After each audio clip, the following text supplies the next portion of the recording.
Thanks, Jody. Adoption of today's agenda. One piece, I do have a prior engagement that I'm going to get called out to at some point in time here around 3:30, I think, but I'll just excuse myself for a few minutes, pass the meeting over to Councillor Barton, who's the Deputy Mayor, so he'll run the meeting in my absence, and then I'll take over when I get back. So at this time, I will ask for a motion from Councillor Barton that Council adopt the agenda for the regular Council meeting on June 8th, 2026 as presented. Yeah, my motion, Mayor. Thank you. All in favor? Carried. Adoption of last meeting minutes. Ask for a motion from Councillor Brookwell that Council adopt the May 25th, 2026 regular Council meeting minutes as presented. You have my motion, Mayor. Thank you. All in favor? Carried. So we have one delegation today from the High River Ratepayers Community Group, and I know John, I saw John's here for sure. And so I'll ask you to come forward. As you were advised, delegations are limited to 5 minutes, and we do have a long agenda today, John, so we'll be expedient, but we've got some prior information in front of us as well. So.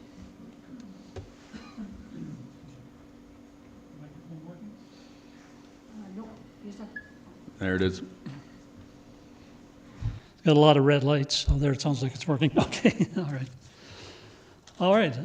Okay, Mr. Mayor and members of council, good afternoon.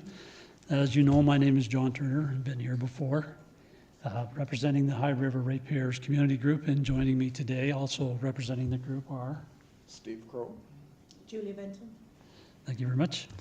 As we've sent you our material more than the requisite 2 weeks ago, and that was part of our what we call fair play, is we know that you don't get agendas until maybe Thursday or Friday before the meeting, so we included it in the email when we made our request application.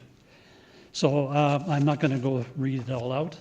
What we would like to do is just go right to the recommendations that we have proposed before council. The first one is that effective immediately, that council initiate the following standard reporting procedure, that publish all 2026 department budget plans. So we were looking for a response. Sorry? We're looking I can barely hear you, John.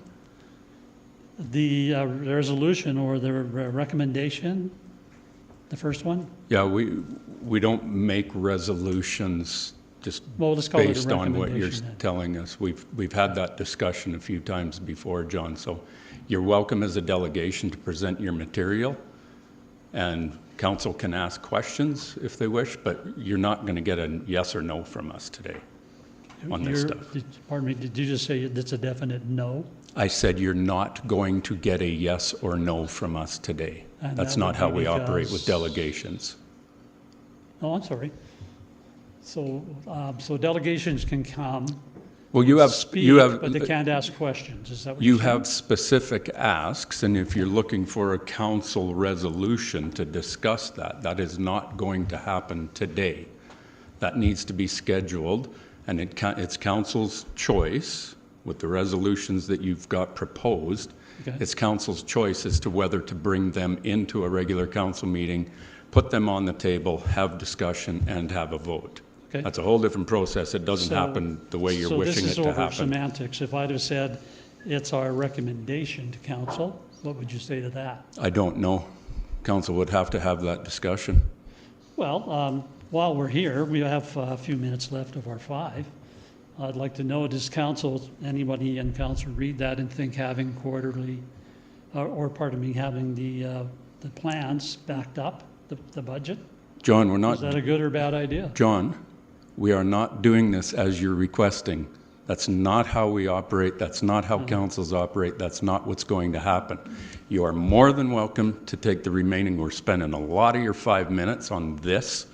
You're more than welcome to finish your presentation, and council will take that back and bring all of it into consideration, and council can bring back all of them, or one of them, or however many of them they wish to have a discussion on in a proper council meeting item on the agenda, And if how they would- choose how to would that add that take to the place? agenda. How would that discussion amongst council take place? I don't know, you'd have to attend when it gets on the agenda and listen And to when would it. that be? Pardon me? When would that be? I don't know, it'll be, it'll be council's discussion as to whether they even get on the agenda. That's up to council to decide. Any Well, council is anybody member. on council willing to put it on the agenda to support? John, excuse me, I'm about this close to just ending your delegation, okay? Because you're not following what I'm requesting of you. I'm asking you to present yourself, present your ideas in a public meeting. They're for council to absorb, and council will consider them. And if council, any one of us wishes to say, yes, we would like all of these or one of these added to an agenda, we will absolutely do that. But it's not going to happen the way you want it to happen today. How do I want it to happen? I don't understand. You want an answer right now. No, I'm just saying is that like a poll. Has anybody on council? That's an answer, read John. this? A poll is an answer from council. Okay. Like So that's a in the vote. procedure, you have public comments, public questions, delegations, but there's nothing about answers. in the You are policy. asking for specific resolutions to be read and specific motions to be passed. That's what you're asking for. You and I have had this conversation before. It's not really how it works, but you're welcome to present them to us. And like I said, council can decide whether they come onto an Well, I agenda. guess in that case then, fine. I'd like a commitment that it will show up on an agenda in a regular council meeting so we can attend and we can hear your discussion on it. Yeah, I can't promise you that. It's up to council members. There's 7 of us Okay. here. I need right. one of So them to. maybe I'll just end it by saying is that I'm asking for someone on council, or maybe more than someone on council, to support these recommendations for quarterly meetings and also for when we want to see the back end documentation for the budget. Okay, I've got one person first, Councillor Nychuk. Thanks, Mayor Snodgrass. These aren't open discussions, but I'd like to address you if I could. What you brought forward here is a resolution. I hear what Mayor Snodgrass is saying, but I also hear that it's members of the community that are bringing something forward that they want us to consider. I'm happy looking at all this. The details that you laid out in here are pretty specific of what you gave us. I can't commit to saying this is the right path to go. I have some issues with things like RACI. I don't think they're entirely proven. In some situations they work, in some situations they don't. I know of different models. I'm not saying they're right or wrong, but I'd like council to be able to have that discussion. More so, I would like to hear from administration on their position on this. There's a lot of request for transparency now and sharing between leadership and the community, and I think that's a good thing. I think this is very specific coming from you and whoever your group is, John. I don't know who that is, and I can't say that it represents the entire public of High River. So this is a good thing. I like this kind of conversation, and I'm happy to bring it to council and say, hey, like, I'm in support of doing some work here and seeing where we can improve to communicate with the community. Absolutely. I can't commit to this outline. I'd like more input, I guess, from my council members, from administration on how they're doing it, because to be totally honest, I don't know what each department, each supervisor, manager does in their daily steps. That's not my job to govern that, or that's our CAO's job. That's our one employee that we provide direction through. So this is some conversation through our CEO and his team on, okay, what are you doing now? And for me to have a better understanding of what that is. I have a belief that they follow some kind of a protocol. Is it this protocol? I'm not sure, to be honest. So this has me curious. Okay, what are you doing? Because we had some members of the public that brought something forward that you think makes sense. So I want to take that and have some conversation about it. So if you're looking for a commitment to have discussion, I'm happy to. For me, anyway, I don't know about the rest of council, but I'm happy to have this discussion and see where it goes to. So can I then take a note back and saying that you'll take a lead in discussing this with council and seeing if it'll... Well, I'll bring it up with council. I don't know if I'll be the lead. I'm not going to be your champion, John. I'm happy, as you as a resident bringing this forward, to have that discussion with council, and then happy if there's further dialogue to go on, that if we need to ask you or your group, whoever they may be, if we need clarification. That's the dialogue, right? That's democracy. That's representation of the people.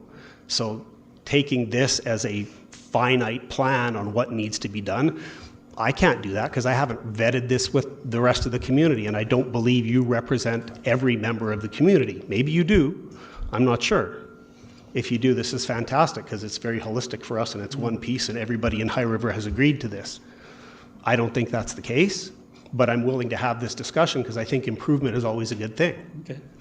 So again, you're willing to do that, but you're not willing to make a commitment. I mean, we would like to be invited to come back and hear that discussion. Because, yeah, maybe this isn't exactly the route that you want. That's fair enough. What commitment are you? I just made a commitment to you that I would bring this to council in my position, believing that this has some validity and some merit. And I'm going to write that down and say that you've made that commitment. So thank you. That's all I was asking for. So. Well, here's what I think everybody will agree to, John, and I'll commit to asking Jody and administration at the next council meeting that we add as an agenda item this delegation's presentation to come forward for discussion at a regular council meeting.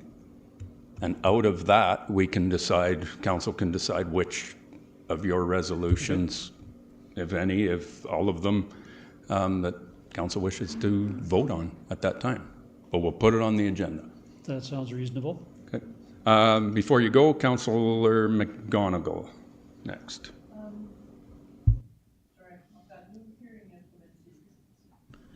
Thank you.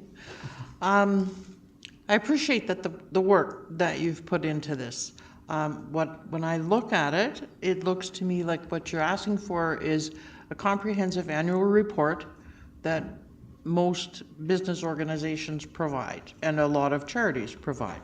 So you're looking for what we hope to accomplish with the budget, how we measure whether we've accomplished it, and a variety of analysis points, and I don't find them unreasonable. They may not all fit a municipal perspective, but I would support giving the public this kind of overview of the budget, where the town is planning to go and how they're planning to get there and how they're going to measure whether the budget was successful or not. Have I got the drift of what you're asking? Yes. Okay. Exactly. And just as a final note, the second point there was about doing this in the evening. You were looking for amendments to that procedure. That was recently approved, the council meeting procedure. This is our recommendation for an amendment. Is that 4 times a year there are evening meetings. I have a peer group of 10 municipalities, average population 17,000. That puts us in it, High River. And out of the 10, 6 of them have meetings starting at 4 p.m. and later. And out of that group, 4 of the 6 have meetings starting at 5:30 and 6 p.m. So those are councils to me that are interested in getting the public there. These 3 o'clock meetings exclude everybody that has a job. So I'd like you to give that one some very serious consideration. That's only 4 times a year. So. Okay, thanks, John. Councillor Cooey. Thanks, Mayor Snodgrass. Thanks for your presentation. Happy to have this conversation. Just want to ensure, Mayor Snodgrass, if we're looking at 2 weeks down the road, there's a lot of detail here, a lot of information that we are obviously going to be looking to staff and our leadership team from information. I just want to make sure that is enough time for them to gather the required information. We'll need to have that conversation to some extent. We can have that put together. All the information is readily available. Councillor Nychuk. Sorry, part of that was what Councillor Cooey just said, but I have no problem bringing this to council, I believe that's what you said you wanted to bring into a council meeting. I'm more thinking of dialoguing this initially before we bring it here. If we were to make a resolution on something, that this might be a committee of the whole discussion. I mean, that's where the public can participate too, and there's some comment sections there that they could participate in that comment section. I don't know. There's a lot here to, in my opinion, to work through in terms of council making a potential resolution, understanding what administration is doing, and that committee of the whole is that environment where it's more working group and it's less the formality of what we kind of were experiencing here. I'd like to dispense with the formality of being in chambers and being able to have more formative discussion, but that's just me. I want that starting point because I don't think it's, to Councillor Cooey's point, I don't think we're going to solve this in 30 or 60 minutes or work through it. 100%. So it's going to take some work, and we want to come up with the right results. So. The reason why I would prefer it to be in a regular meeting is because we have this room and we've got the space available. Downstairs is tight. And like I said, we can have that. We can have the conversation. We do not have to make any resolutions that day. We can have the conversation. Council can gather the information from administration. We can have the discussion, and if a councillor wishes to put a motion on the floor right there and then away we go. If they wish to take another week or two to digest it before motions are put on the floor, then so be it. But I think, Michael, I know what you're asking, and I get it, the loose conversation, but I think with the work that's been put into this, that I think it needs to be had that discussion in a regular council meeting up here where we have the room for everybody to be comfortable. It's not going to be a short one. Hey? The seats are way better here. The seats are way better. There's more room, 100%, John. Yeah. So, yeah. Okay. Well, if would we consider moving committee of the whole up here then, for everybody's comfort? And then it's just, I think I might want a little bit of, as much as that environment as Cal provides, committee of the whole provides, the open dialogue. Because I think there's going to be maybe some questions that we might have of this group that I would like to ask if in formal council chambers we're limited in, like what we're doing right now. This is more open dialogue than we generally have, and I just want us to be able to have open dialogue. So we can absolutely do that. Okay. Sharon's got the you can pull it off. We can absolutely. There's just a few things as far as notices to the public and everything else as to when that'll take place, but we can absolutely, if that's. I agree with you, Michael. It's a little easier and looser conversation if it's in a cow. So I've got no problem with that. Councillor McGonigal. To be very clear, this looks to me like a full-day workshop, not a council meeting. I mean, if we're going to make these kinds of, if we're going to develop this kind of disclosure, it needs to be done thoroughly. 100%. I don't, I'd love to have it, in this room and in the format of a committee of the whole, but this is not going to get dealt with in 1.5 hours, 2 hours, 3 hours. This looks to me like a one-day workshop. Yep. Go ahead, Michael.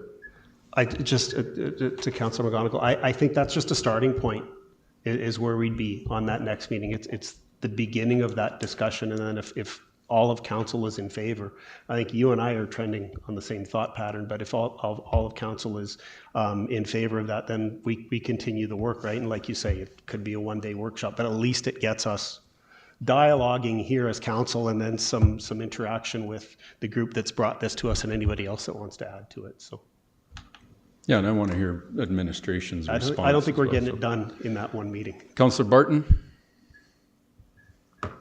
Thanks, Mayor.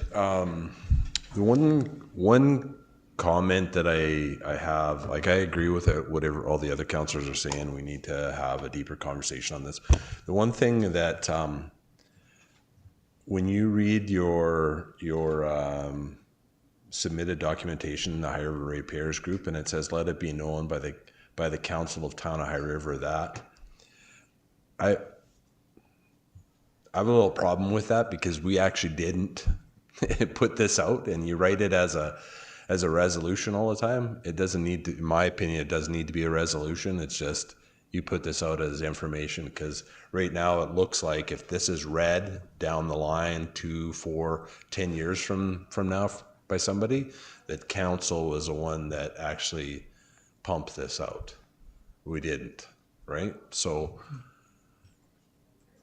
and I'm not saying that you're wrong in any of the stuff that you have, or that you're right. I don't want it to be construed as something that came from council at the time, because it didn't, right? It came from the ratepayers group. So I don't know if you just keep that in mind when you put stuff out, that it's representation from your group. This is just adopting a familiar format that you use all the time. In the future, definitely will not be resolved. It'll be a recommendation. Yeah, and it's just a recommendation, but it's just documentation. It's not even, it's just your points. I mean, there's a bunch of this you could probably cut out of it just for that reason. So, well, semantics aside, it got a very lively discussion. So. Okay, I'm just going to go through the councillor questions, John, and then we'll be moving on here. Councillor Jones first. Thank you, Mayor Snodgrass. And actually, Councillor Nychuk said too, I feel it's not a discussion on having this done, it's a discussion on what do we want done? What's mandated by the MGA versus what extra do we want to see out there? And I don't know that all of these things is something that I feel needs to be detailed for our budget every quarter. I'd like to have that discussion, but not necessarily decide that we needed a full day workshop to do this without having that discussion first. Perfect. Councillor Brookwell.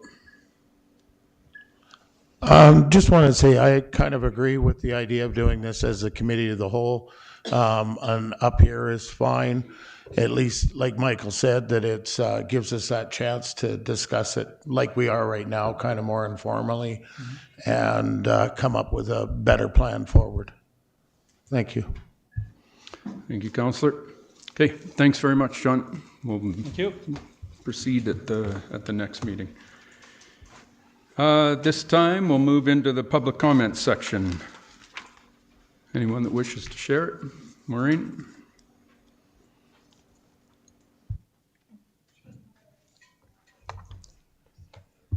Hello. So I noticed on the agenda that you have labor item council remuneration. I thought the council remuneration was already done by a task force, and why is it going behind closed doors?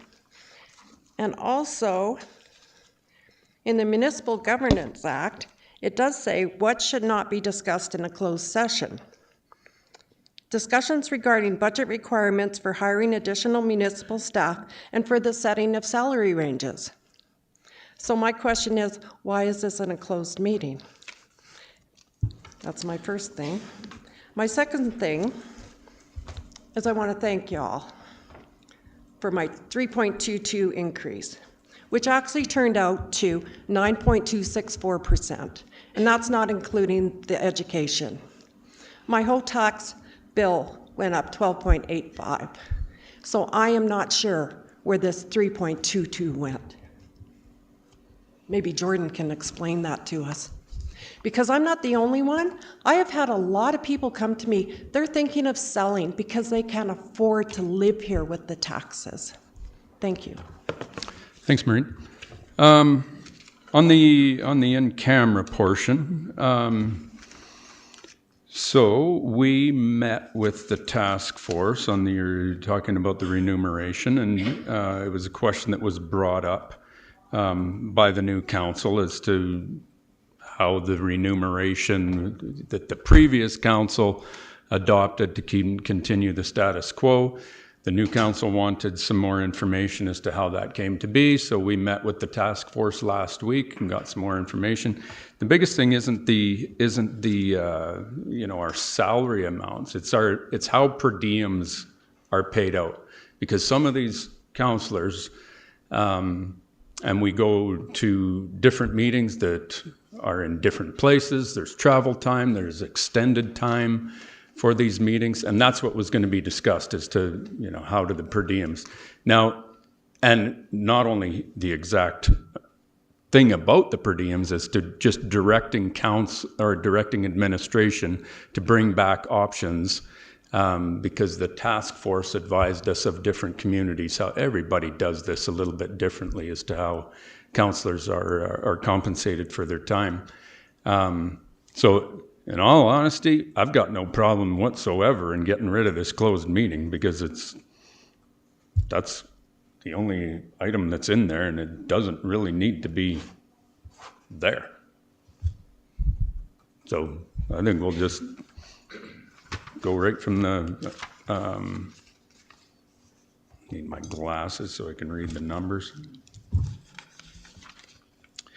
We can go right from the council correspondence requiring action and straight into any motion that council wants to make, and I'll make it. Investigate per diem amounts. Thanks, Maureen. We will take care of that for you. Okay. Continuing public comments. Can you come forward, state your name? For the record, my name is Jamie Kinghorn. It's just a quick question. I'd emailed administration after reading the public agenda, I guess it would have been about 4 or 5 days ago, asking that Councillor Barton be appointed to the George Lane Memorial Park Committee to help us in dealing with the park and putting things together. And I noticed that it's not on the agenda for today, although I did not receive a response. Yeah, the reason is because with the George Lane Park agreement coming up for renewal, we want to make sure that that's all in place before we appoint somebody to that, to make sure that we're all legit. Fair enough, thanks. Thank you, sir. Mr. Brander.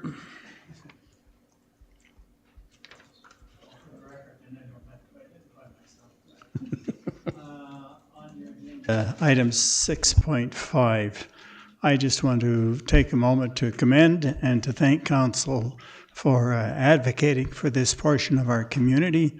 I myself have written letters to the Premier about this, copied ministers, copied my MLA, and I got Zippo for responses from any of them. So thank you for this, and good luck.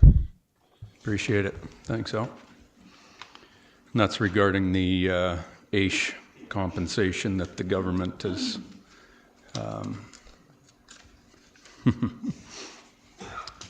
basically ripping right out from underneath some of our people. So anyone else? Public comments? See none, hear none. We will move on to item 6.1, access to information bylaw. Jody?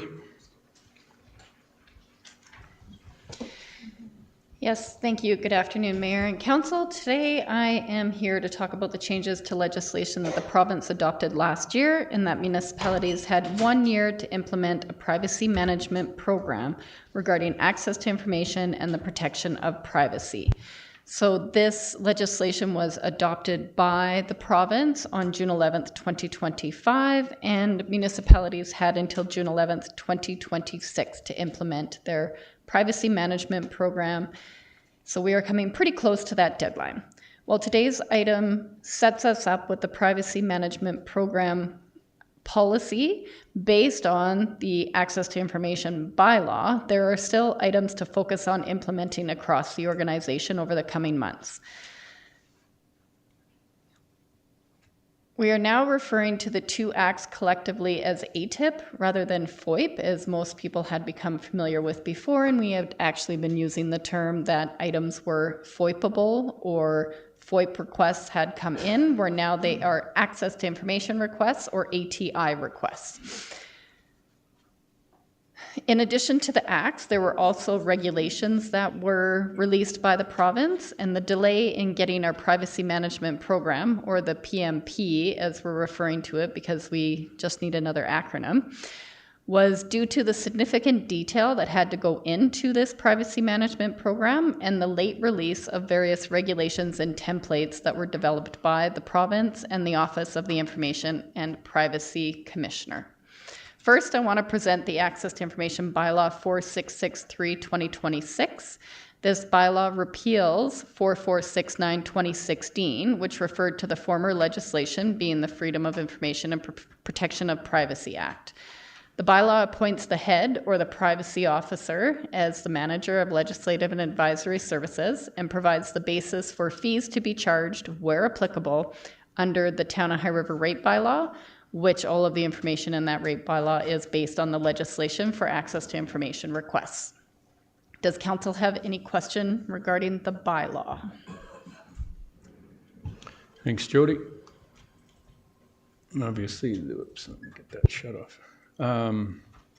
This is kind of a housekeeping thing for the change from FOIT to ATIP, and these are provincial rules that we have to follow, so there's not a lot of wiggle room here, but any questions from council? See none, hear none. I'll ask for a motion from Councillor Jones that council give first reading to bylaw 4663/2026, the Access to Information bylaw, and that council give second reading to previously mentioned bylaw, and that all council give unanimous consent to proceed with third and final reading of the previously mentioned bylaw, the Access to Information bylaw. I'll give you that motion, Mayor Snodgrass. Thank you. All in favor? Carried. And I'll ask for a motion from Councillor Nychuk that council give third and final reading to bylaw 4663/2026, the Access to Information bylaw, and the council rescind bylaw 4469/2016, fees and FOIP head for Freedom of Information and Protection of Privacy bylaw. I'll give you that motion, Mr. Mayor. Thank you. All in favor? Carried. Thanks, Jody. Next one. Privacy Management Program Policy. Yes, so next I'd like to present the Privacy Management Program Policy. This is, once already mentioned, a requirement under the ATIP legislation that each municipality must have a privacy management program, which includes several key pieces. Administration has developed the PMP to meet the legislated requirements by drafting a manual with the following procedures: the personal information security, access to personal information bank, and the privacy impact assessment. While the Privacy Management Program Policy Manual is attached to the policy, the manual is expected to continually evolve, so the authority to update the manual is delegated to the privacy officer within the policy. The policy itself is council's to adopt and has to come back to council for any amendments to the policy body itself. As mentioned, there are still pieces of the privacy management program that require implementation over the coming months, including updating our organization-wide training that will roll out over the summer, finalizing and tying in the records management requirements, testing and implementing our own privacy impact assessment process based on the template that has been provided by the Office of the Information and Privacy Commissioner. So one step, but still additional work that is to come regarding the PMP. Does council have any questions regarding the policy? Gain more housekeeping to keep up. So Councillor Nychuk.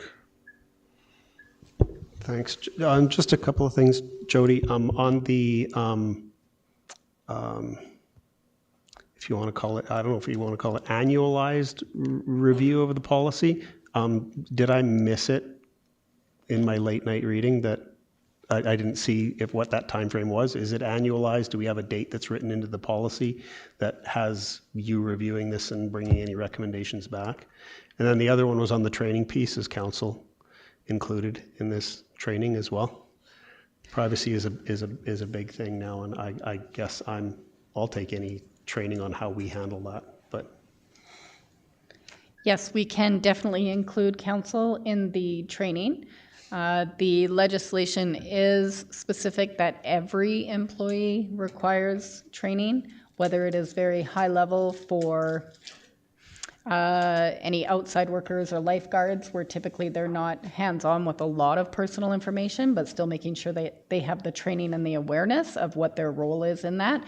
And then getting a little bit deeper into individuals that actually have hands-on where they're collecting personal information, how they are going to protect that, how it can be disclosed, and making sure that personal information is not disclosed that may result in harm to any individual. So we can include counsel in that training piece, no problem there.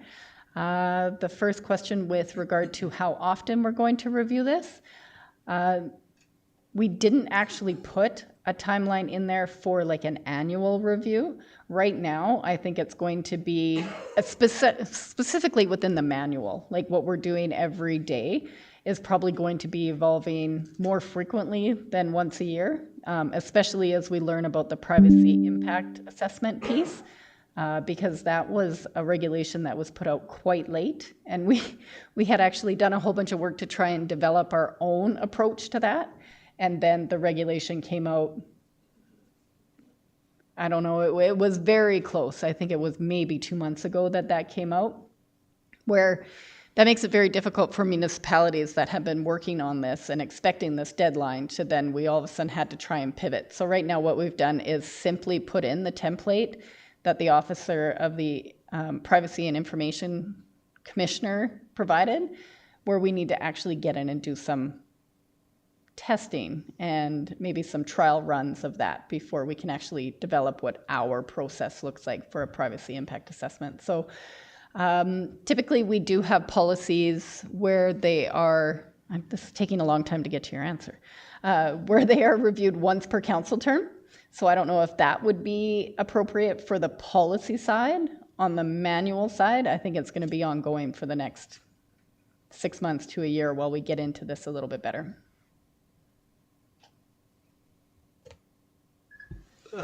Thanks. I don't know if it's just me, but I would like to see something in there about when we do it, just as in terms of policy guidance, that it's not open-ended. I understand your commitment to doing it and what you're saying is going to happen and how frequently it's going to happen, but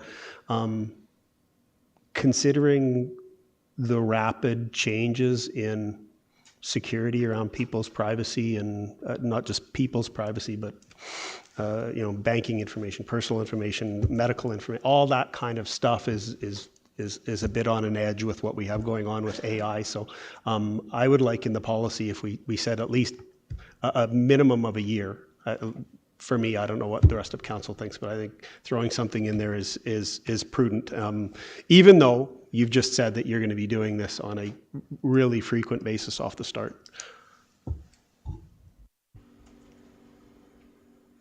So you're requesting at least an annual review of this policy with council? Yeah, just to put in at least a minimum of an annual. So to Jody's point about she could be dealing with us on a monthly basis and kind of revisions or whatever happening through it, I would just like to see some kind of a time frame put in there.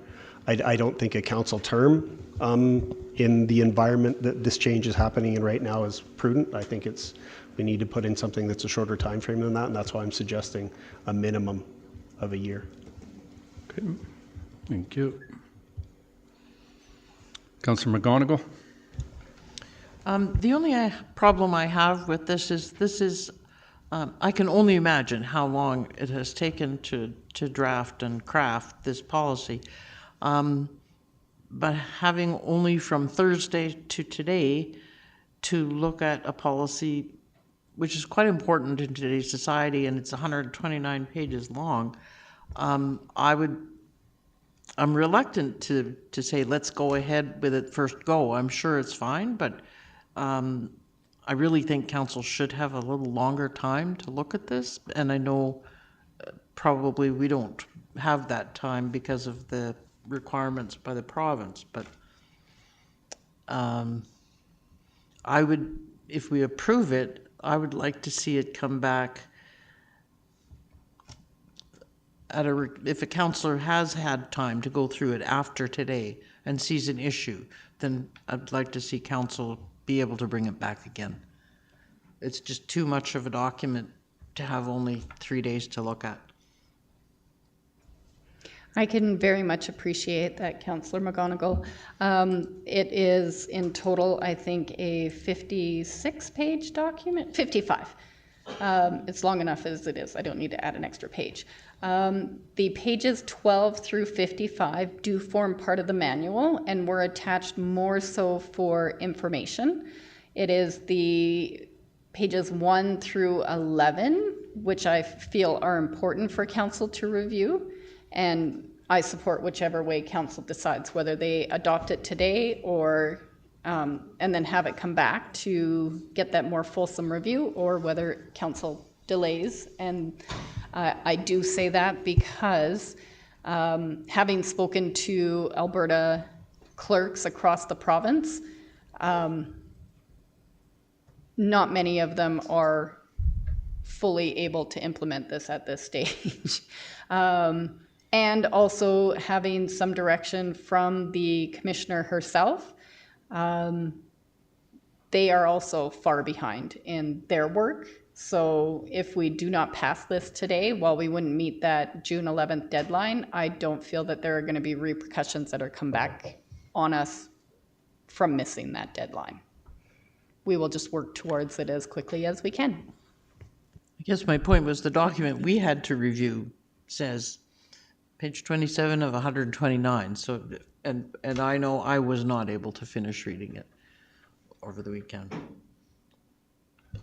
But I appreciate it. It would take a lot of work to put this together.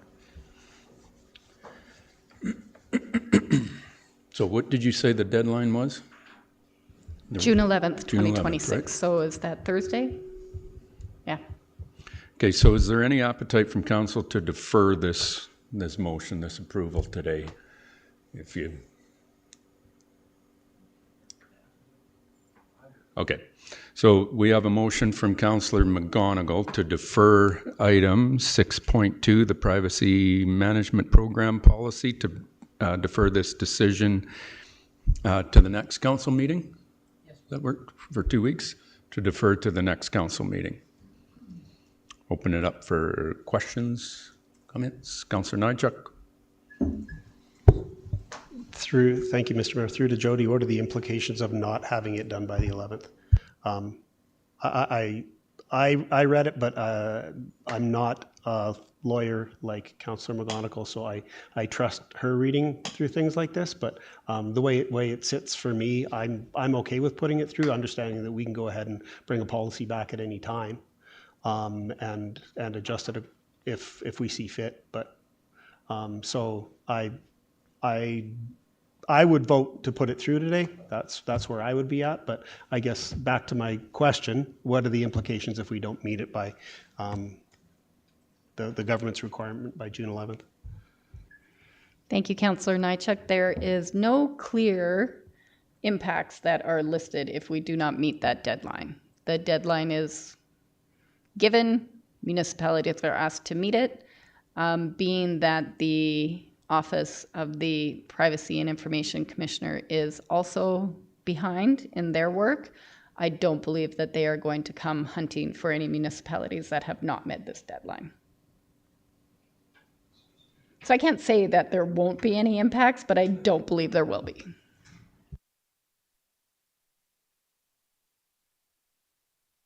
Further questions? I'll ask for the vote. Those in favor to defer to a future council meeting? Those in favor? 1, 2. Those opposed? Motion is defeated. So we will continue with the motion in the agenda. So I will ask for a motion from Councillor Cooey that council adopt the Privacy Management Program Policy POL 0100 and to review this policy on an annual basis with council. I'll give you that motion, Mayor Snodgrass. Thank you. All in favor? Those opposed? Motion's carried. Thank you. Thanks Jody. Community art policy update. Jocelyn?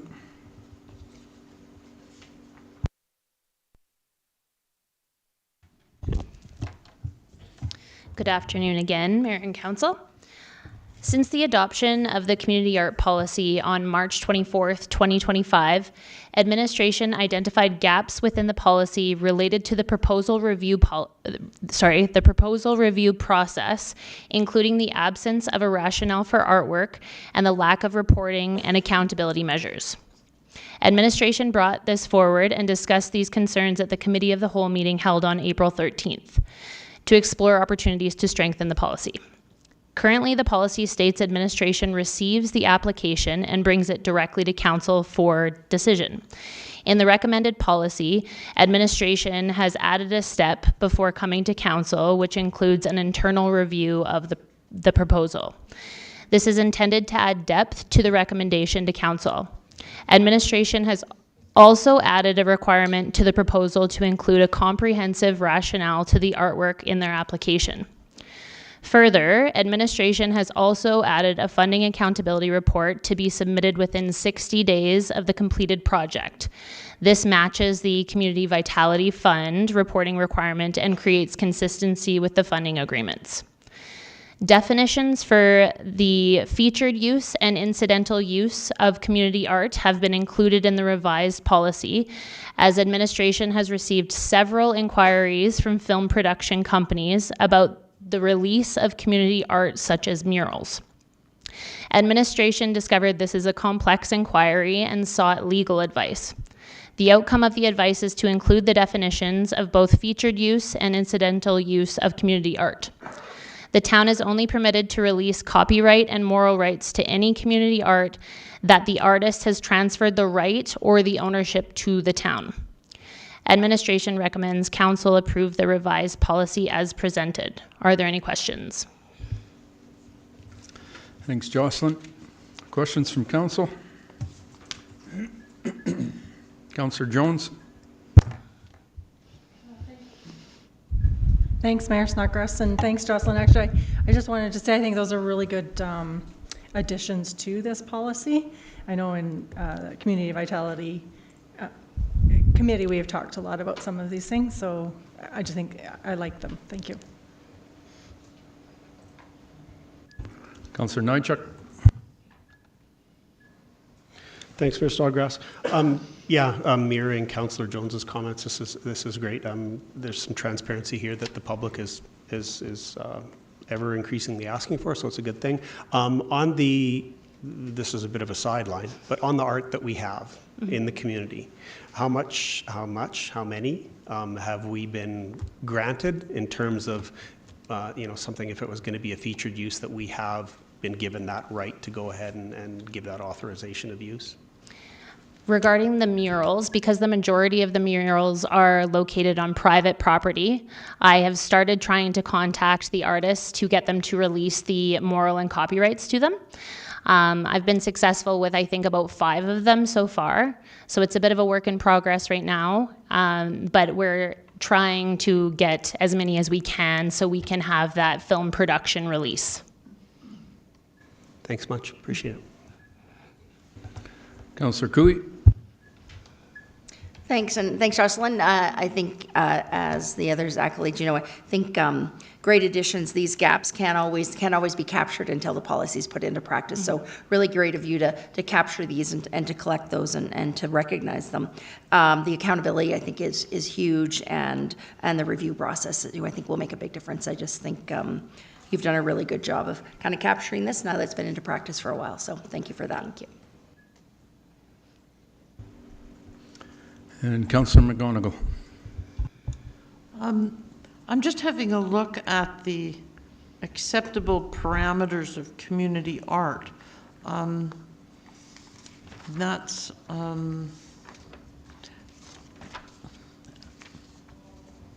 don't know, that would be, I'm looking at it and it looks to me like it could potentially be subject to abuse, either against or for. No more than 5 blue rings.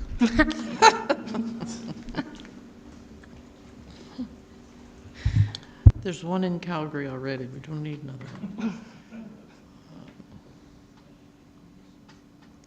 So I guess my concern is the first line, prevent present any divisive, offensive, demeaning, or derogatory portrayals of any individuals or groups.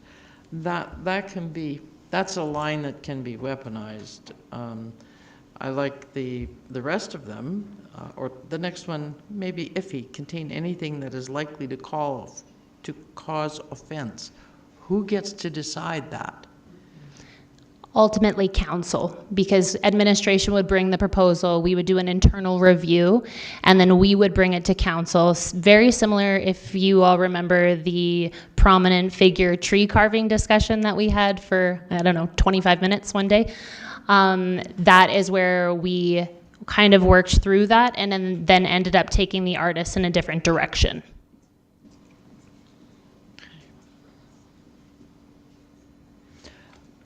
I mean, I don't know how else you deal with it, but it just seems to me that that's where you're going to have, if you're going to have problems with this, that's where you're going to find it, in that definition section. Yeah, and you're right, Councillor, that the sections like that are very subjective to different people and can be very controversial, etc. Which is what we ran into with the trees, and we had a good discussion about that and came up with the proper direction forward. So I think those pieces always have to come back to the council of the day to have that final say as to what proceeds. Councillor Barton. Thanks, Mayor. Coming back to that, the update with the, copyright and release, are we going to apply that to all forms of art, that not just the murals? Yes. Okay. Yeah, all forms of art. There is a certificate of completion that is done once the artwork is completed, which transfers the moral and copyright to the town. Okay. The issue is we didn't have that for a lot of our previous art. We do have it for some, but not all. For sure. Okay. No, I appreciate that clarification.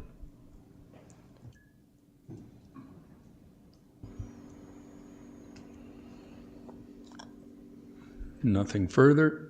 I will ask for a motion from Councillor Barton that Council adopt the updated Community Art Policy POL 0105 as presented. You have my motion, Mayor. Thank you. All in favor? Carried.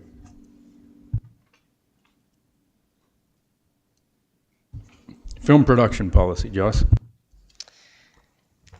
So the current film procedure was adopted July 4th, 2017. Since then, administration has gained additional experience working within the film industry and recognizes the importance of efficiency in film permitting process. Administration has updated the procedure and embedded it into the new film production policy for council's review and approval.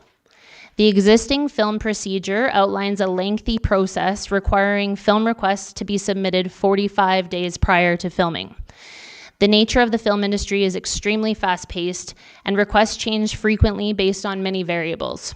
To align the policy with our current practices, administration is proposing that all film requests, including both simple and complex productions, be submitted a minimum of 7 days prior to filming to allow for sufficient time for circulation to internal departments for review and comment. If a request is submitted with less than 7 days notice, the town may use its discretion to determine whether the request can be reasonably supported within the available time frame. The new policy includes both featured and incidental use of community art as it relates to the community art policy. As I noted in the previous presentation, many film productions have inquired about the legality of murals or other community art within their film production. Defining the use of art clearly outlines what the town is permitted and not permitted to release copy and moral rights to. Administration recommends council approve the film production policy as presented. Are there any questions? Thanks, Jocelyn. Councillor Nychuk. Thanks, Mr. Snodgrass. Thanks, Jocelyn. Where am I going with this? 7 days, meaning they submit an application today, they want to film on the 8th day. We're trying to make that expedite that for them. I understand that. The film industry is become very important to the community. We see a lot of it. We appreciate what goes on. We get excited when movie stars come to town and all that kind of stuff. But in the 7 days of expediting, if they're going to come and they're going to shoot, the film, from 3 in the morning till 6 in the morning, and they're going to whatever race cars down the street or shoot guns or bombs. In that 7 days, how do we give our community enough notice? Because that's part of what we've done in the past. So I think that puts administration just on the hot seat in terms of getting that communication out there and making sure the residents are okay with it. We're comfortable as a team that we can still meet obligations to our residents and advise them, inform them, and have their acceptance of what's going on, or if they're opposed to it, that they can voice that concern as well. So I would say administration is very comfortable with the 7 days. We always have the opportunity to say no to whatever is requested. And in the last 3 years that I've been in this position, we've been very prompt with it. Our communications team also tries to only put their film production notices out usually about 24 hours prior, depending on whether we have multiple films at a certain time. But I think that we can support that 100%.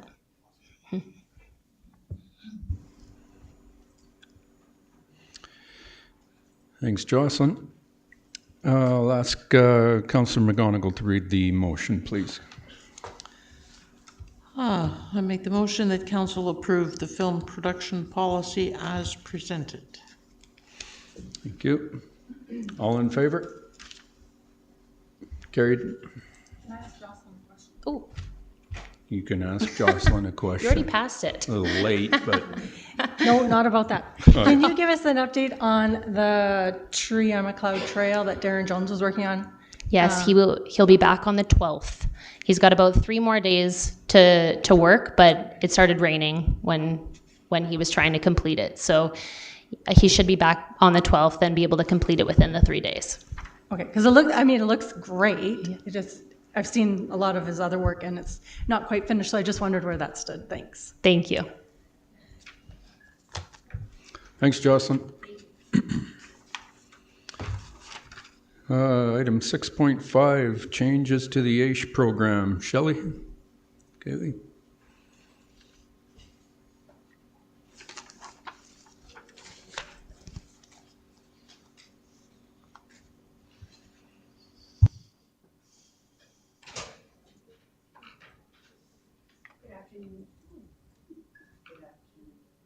You turned it on, I turned it off. Magic. Hands off. Good afternoon, Mayor and Council. Third time's a charm.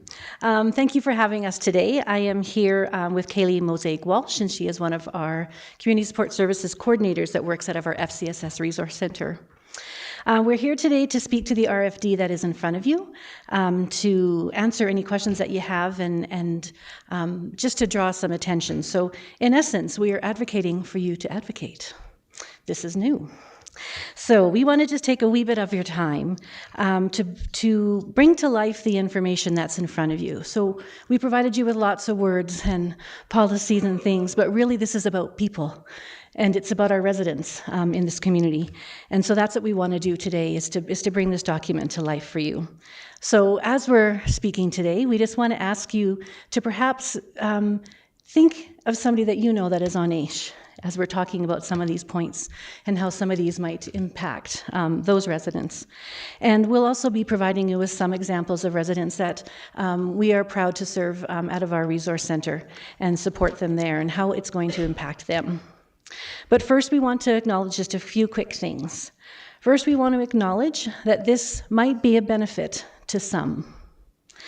However, we also want to acknowledge that it's going to be overwhelming, disappointing, and stressful for many. There are 3 points that we learned during the pandemic that contribute universally to the development of stress, and that is uncertainty, lack of information, and when there's a loss of control. And this change involves all 3 of them, and that's important to keep in mind. Secondly, we want to acknowledge that there's good intent, and we want to assume good intent with this process. However, there was also good intent with CERB, and we continue to see the implications of how those who didn't fully understand the implications of taking out those CERB dollars and how it's still impacting some today. So that leads us to our final acknowledgement, and that is that process is important. And process is where we actually have our concerns. It's not so much the changes that are being put forward, it's the process and how it's going to impact so many people. Which is why one of the bullets that we added to the recommendation about grandfathering this in was added. We know that change is good in theory, but we must also consider the people that are impacted by that change. It's not a one-size-fits-all, and Kaylee might address this in some of the examples, that it's one letter that went out to a huge variety of people. It also is coming on the heels of a very stressful fall when the same AISH applicants were asked to apply for the Canada Disability Benefit, and how difficult of that process was for them, and now we're adding another change and process for them. And while the government... Shelley, can I just interrupt for a second? Because I'm going to pass the meeting over to Councillor Barton. I just got to zip out quick and I'll be right back. I was going to bring you to tears, Mayor Snodgrass. Thank you. And lastly, we just want to acknowledge that while the government is going to be looking at 50,000 perhaps applications, our team here is going to be working with the people. It might not be 50,000 of them, but we're going to be dealing with the individuals, and that's, again, who we want to focus on. So not unlike the changes that were made to the Alberta Supports Program when they made the change to residents going to an online process, that process doesn't work for everyone, and there are reasons for that, and again, we have some examples for that.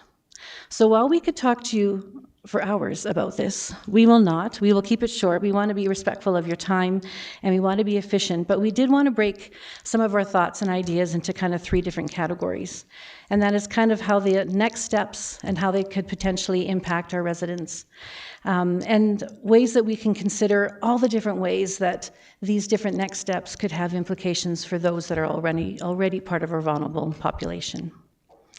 I'm going to just hand this over to Kaylee now to share some examples about how just as simple as receiving this letter could be difficult, and the letters did go out at the end of May. How the application process is going to be a challenge, or could potentially be a challenge. How arranging those doctor's appointments and getting those doctor reports redone could be a challenge. Then there's the submitting the application, going through a new employment assessment, and then we don't know what happens after that. So if somebody is deemed not able to work or applies for work and isn't successful with work, we have no answers. And so that kind of goes back to that definition of stress. When there's that lack of information and that loss of control, it is a stressful situation. So Kaylee. I will just start off with maybe some of the next, nope, I'm still not on there, no. Just try one more time. Oh. I think you have a loose wire. Oh, now Val is trying to help. Try it now. Is this better? No. Perfect, thank you. So the next steps are quite in the air. We do know that the letters have been sent out and individuals are being told whether or not they can remain on AISH or if they will be transitioned to the ADAP program.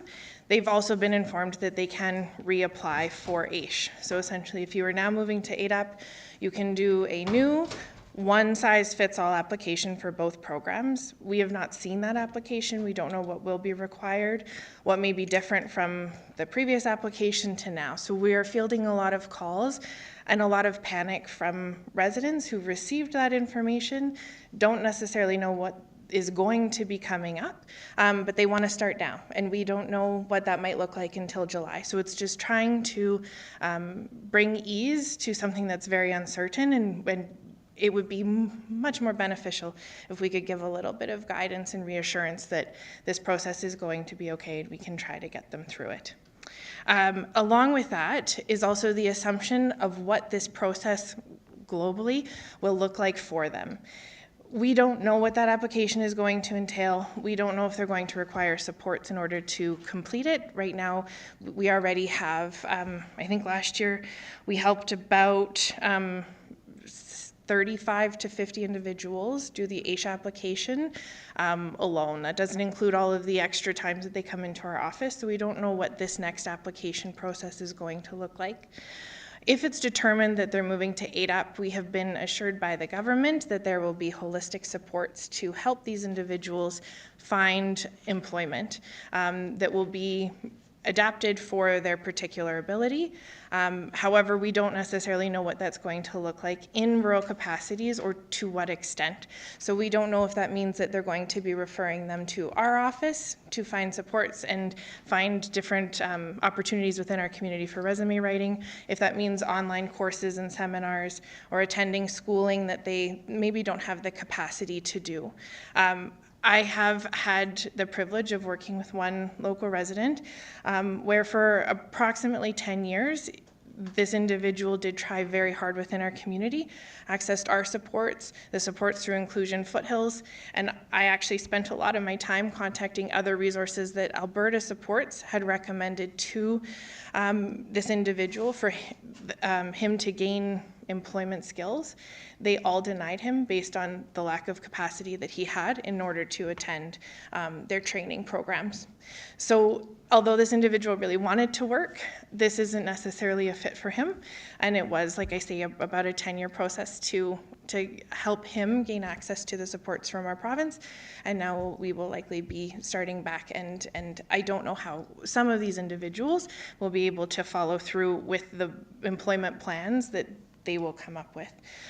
Furthermore, we still don't know what those might look like. We also have individuals who, due to extreme trauma, have difficulty even coming to our office to gain support to do these applications. And so to set them back now because they don't have a diagnosis that fits within AISH's or ADAP's certain criteria of who got to stay on AISH, to start this again is a tremendous setback for their mental health and well-being. And again, we are starting to see those calls, or we will have individuals give up on the process, which means fewer financial resources for them, which in turn reduces their quality of life. Thank you. Thank you, Kaylee. Before you today is a resolution that came as an ask from the City of Calgary to support advocacy. We have adapted that a little bit because the letters have now gone out, so it's not so much to stop the process from happening. However, it's can we still influence change?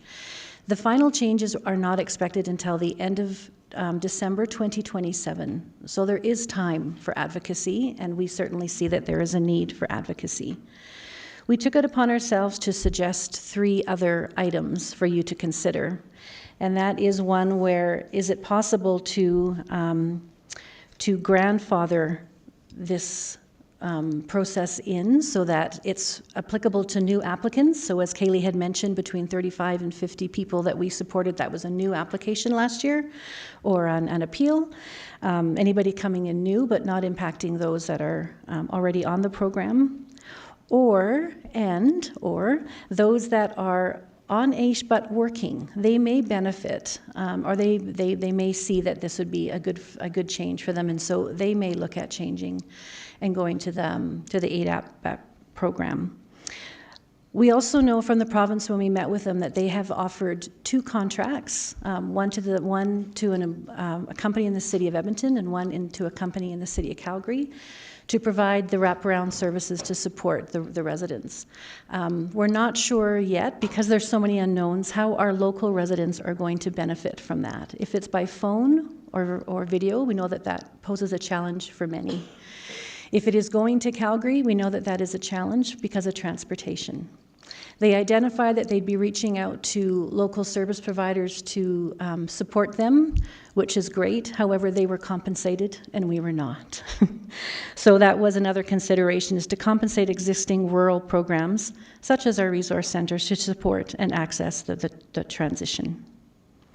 We'd be happy to answer any questions that you might have. We'll do our best to answer them. This is not our program. However, they are our residents, so that's the perspective that we'll be answering it from. Thanks, Shelley and Kaylee. This is great information for us to digest for sure. You already took my ask. Is there any questions? I can't see it, but who was first? Kathy. Councillor Cooey. Thanks very much, and thanks very much to Shelley and to Kaylee, and thank you for caring so much about the people, because it really is about the people. This conversation has happened a lot in my kitchen, around my kitchen table and in my living room, because my cousin is on AISH and my cousin works and trying to figure it out. And I can tell you that his siblings are incredibly overwhelmed by this process and where they can go and what they can do. And it is stressful and it's impactful to all of them, in particular the individual that is worried about the dollars that will show up in his bank account. What I really love what you've done is you know, we've not just said this isn't going to work. You've come up with some really solid solutions. I believe that local support systems are vital and important. We have a really large population in our community that is on AISH supports, and I think your ask for funding to support so we can support them is a really critical part of this. As you mentioned, advocacy to some point is changing at this stage of the game. Interestingly enough, the dates, I'm very curious because the $200 has already been taken off of my cousin's income. He hasn't had it for the 2 months, so I'm very confused by the dates. Is this working better now? No. If I get really, yeah. If I get really close. So the $200 that's currently being taken off of all AISH recipients is related to the Canada Disability Benefit. Oh. So if a person is able to apply for the disability tax credit, be successful in gaining that, and then apply for the Canada Disability Benefit and be eligible for that program, they will get $200 a month from the federal government. If they are declined from or not deemed eligible for the disability tax credit, they can submit that information to AISH, and AISH should be reinstating the $200. Excellent. Thank you for that. And again, thank you for coming with some proactive solutions and better ways that our community can support the people. So thank you for that. Okay, Councillor Nychuk.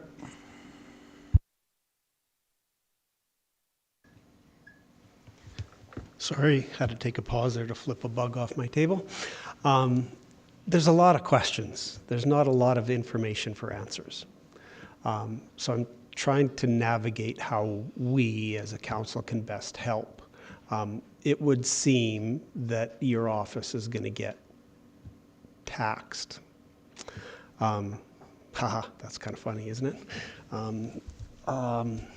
So can you ballpark what that might mean in terms of human resources, staff, and what that number might, and not throwing you on the spot to give that to us right now, but maybe you could come up with what you think that might be in terms of what you would need to do to help. And then you also mentioned that there were some organizations that were already getting funding. Did I hear that correctly? That they were so maybe if that's a number you have now, you could share that. What I'm trying to understand is fiscally, what could this mean to the community in that, you know, we pride ourselves on looking after each other, right? People first, safety and security of our people. These individuals that need this financing to live, need the financing to live. So how as a community can we help to take it on if need be? So these were a couple financial pieces to make my head start to turn about when we do talk to government. I mean, it's one thing for us to send a letter, but in the conversations that we do have with elected officials, and Stampede is coming up, and I have way too many invites to way too many ministers' meetings, but it's that opportunity to talk about some things like this. So to have that kind of factual information rather than just saying what you're doing is not good, to actually have some solutions in terms of what it might mean for a community, and this being one of the, it's only one piece, the financial side, but if you can provide some context, for me that would be helpful anyway, and I hope that might be helpful to council too. Kaylee can jump in if I miss something. The two contracts that were provided, so they're called prime contractors, that contract that went out to a company in Edmonton and a company in Calgary. Those have already been assigned. We weren't aware of whether that was an open process or not, how that took place. We can do a little research, and the team has, about what this company does, and employment is a part of it. So we were only told of it. We know nothing about it. So that makes it a little bit challenging. I think when we're looking for us, our thought was whether that's a 0.5 or a full point FTE from now until the end of December, to support people with the application and the navigation of all the different processes. So if you don't have a doctor, how do we help you get a doctor? If you can't get to the employment assessment meetings, how do we help you with the online things? It's really hard for us to kind of guesstimate.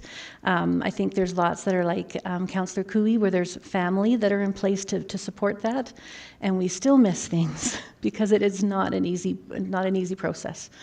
So while we believe that there are lots that have family supports and maybe even workers that might support them, there are a lot who apply on their own. So our thought, I usually go really humble. I'm gonna say a 1 point FTE as an example. But if it was even a part-time position for the next year and a half that helped the team dedicated to anybody that comes through, they get a dedicated worker. The other challenge with this is keeping up on the information and making sure that we're providing the right information. So because the team just went through this with Alberta Supports, staying up on those changes means everybody has to stay up on that. So while we all want to support the residents that come in, having a dedicated champion of this would be a benefit. Thumbs up from Kaylee. Councillor McGonigal. First, thank you for standing up for people who need us to stand up for them. I think it's important. It's an indication of the health of a community if we support the disabled, the handicapped, the people who are less able than we are. That indicates health in a community. This to me, and I'm going to make a statement that I don't ask you to agree with, because that puts you in an odd place, but it looks to me like the province is trying to balance its healthcare budget on the backs of disabled and handicapped people. And I think that's offensive.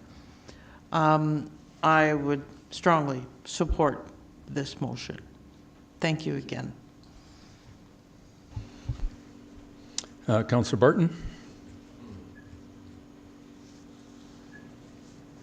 Thank you, Mayor. One question I have is, when you have requests coming in for is it just for High River, or it is your service area that you guys, your greater service area? Good question. We are funded, of course, for the town of High River. Foothills County also provides us funding to serve their residents. So they don't do any direct support with their FCSS dollars. It's all granted out. So we help the county residents in our region as well. Okay. But they do compensate that for us. So okay. We do receive funding from them to do that on their behalf. Okay, yeah. Well, I appreciate that information. I think it's good for individuals out there that need to know that you don't just have to be within High River to ask for that support.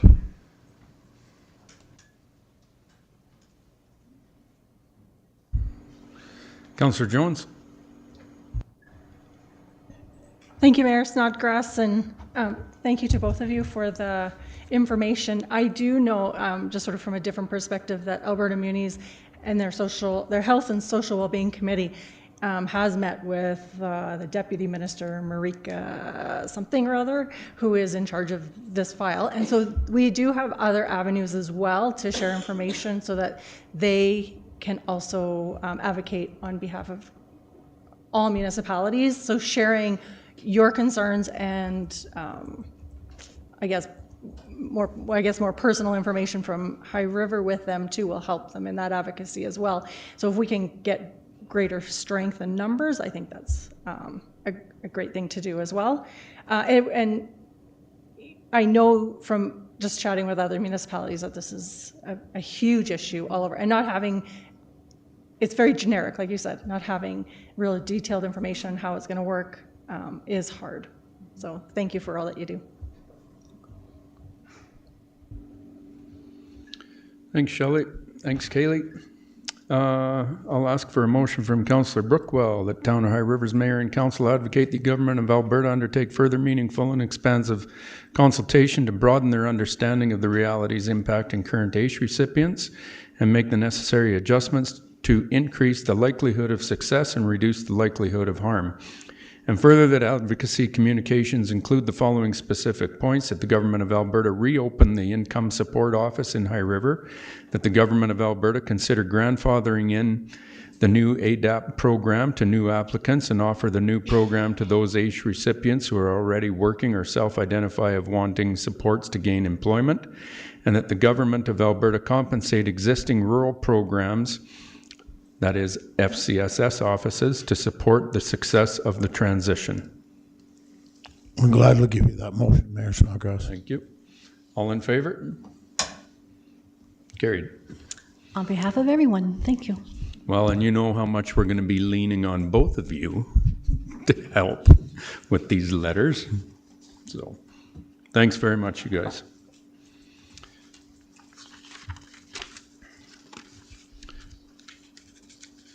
At this time, just to get this out of the way quickly, I'm going to add in this, the per diem motion, just to get administration kind of working on this on behalf of council for us. So that, so I'm going to propose a motion that council direct administration to bring back options regarding how per diems for mayor and council are managed. Any questions, comments? All in favor? Carried. Got that? You want that? There it is there. All right. Okay, council, board, and committee reports. Anyone? Councillor Jones. You and your swag bags from FCM. Thank you, Mayor Snodgrass. And I actually just wanted to say thank you to council for allowing me the opportunity to attend FCM last week and this weekend. It was in Edmonton, and Edmonton did a great job of hosting the event. I've come back with a ton of information, and that was just yesterday, so I will continue to share what I have learned and what I have found out with council. But I just wanted to say thank you. I appreciate the opportunity. Thanks, Jenny. Anyone else? I've got one I want to rewind from the Greater Calgary Regional Table that I mentioned at the last meeting, and I did mention one of the advocacy pieces that was discussed at that meeting was this Calgary Airport, so the YYC to Banff Rail project. When we had the discussion and the group, the majority of the group agreed to send a letter of support to somebody about it. It actually came back this week, and they asked each municipality to individually sign this letter. I declined to sign it for a number of reasons. Number one, I think the finances for this project are not really clear, because when this project was brought to the CMRB group a couple of years ago, Mr. Watrous, who was advocating for this and was the financial backer, said the whole thing would be funded with private money. That has now changed, and there's wiggle room in there now. So I declined to sign on that reason, that I want clarity of who's actually going to be paying for this, because if provincial dollars are involved, myself, I got about 150 other projects that would be a higher priority than this rail line. I'm not against rail, but I don't know about this one being the highest priority. So I just felt it was premature to be signing any letter of support. Obviously, you know, that rail line would not do anything for High River. It's too far away, et cetera, and it's shooting people from the airport through Calgary, through Cochrane, and out into Banff. The other piece was that when this was presented to us a number of years ago, This would be a brand new constructed rail line. This would not be using the existing rail infrastructure is what was told. So I asked a lot of conversations as to how you pull that off through a federal park or national park that we have that, like, it's so far in the future, the amount of work that needs to be done. I said, I'm not putting the town of High River's name on this thing yet, or my signature anywhere near it right now. I need way more information. So just if you're at a Stampede event and somebody asks you, why didn't Snodgrass sign that letter? Well, there's your answer. So that's all I got. Anyone else? Board and committee minutes from Shepherd Family Park Society. Council correspondence requiring action. Invitation to attend and speak at the Canadian Grand Masters Fiddling Competition in 2026. So I will ask for a motion from Councillor Jones that Mayor and Council will notify administration of the availability to attend and speak at the event on August 29th, 2026. Just so you know, I don't know, I haven't looked at that date. I don't know if I'm available or not, but of course it's in the summertime and everybody's very, very busy. So between all of us, we'll figure out who can go and attend and speak at that event. So I'll give you that motion. thank you. All in favor? Carried.